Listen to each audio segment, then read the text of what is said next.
Terima kasih Tan Sri Speaker. Soalan untuk Perdana Menteri berkenaan dengan ASEAN soalan pertama. Terima kasih. Sila baca. Baca.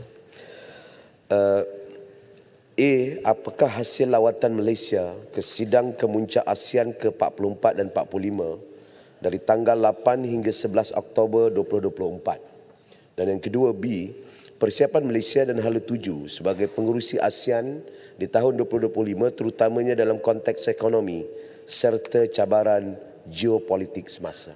Terima kasih Tan Sri. Sila Perdana Menteri. Assalamualaikum warahmatullahi wabarakatuh. Salam sejahtera. Terima kasih, Mbak.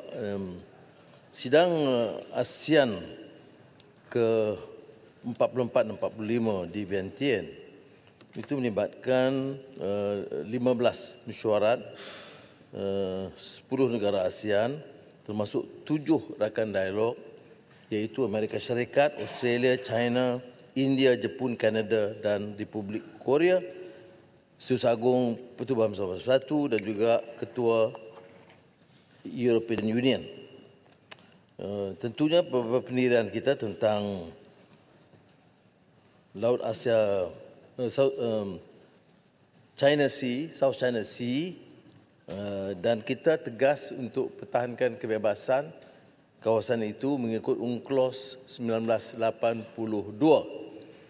Kemudian kita juga bentangkan soal Palestin, Lubnan, mengutuk keganasan dan serangan Israel yang berterusan, soal Rusia, Ukraine dan juga soal kedamaian menentang aktiviti nuklear di Korea Utara.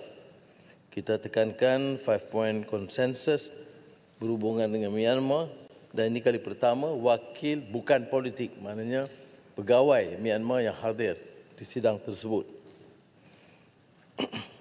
Untuk hala tuju berikutnya, tekanan kita terutama bila pengurusian ASEAN kerana ini melibatkan hampir 700 juta penduduk dan lebih 2 triliun dolar Amerika kekuatan ekonomi yang di rantau tersebut. Malah keseluruhannya kalau ikut potensi pada tahun 2023 pencapaian ASEAN adalah 3.8 triliun dolar Amerika dan nilai perdagangan 3.5 triliun dolar Amerika. Jadi kalau kita boleh jalinkan kerjasama seperti yang ditekankan oleh Gombak, maknanya keupayaan kita tentu lebih meningkat kerana tekanan Malaysia ialah transformasi digital dan termasuk perjanjian rangka kerja ekonomi digital ASEAN, itu ketutupan kita. Keduanya soal perjanjian perdagangan bebas ASEAN dan rakan dialog termasuk EU. Dan ketiga ialah rangkaian tenaga GRID yang disebut ASEAN GRID. Dan ini akan memberikan lonjakan kepada kekuatan ekonomi. Dan saya percaya dengan penyertaan Timor Leste yang sedang kita usahakan, ASEAN menjadi 11 dan kekuatan ekonomi tentunya jauh lebih meningkat. Jadi kalau menurut unjuran kita untuk 2025, mesyuarat peringkat menteri-menteri dan kemuncak itu ada kelainannya. Inilah kali pertama ASEAN akan menganjurkan persidangan 10 negara ASEAN dan GCC yang termasuk Arab Saudi, UAE, Qatar, Bahrain dan Kuwait plus China, dan negara China juga akan bersama. Jadi ini sejarah, iaitu ASEAN meneroka kawasan baru termasuk dunia Arab dan kerjasama dengan negara China.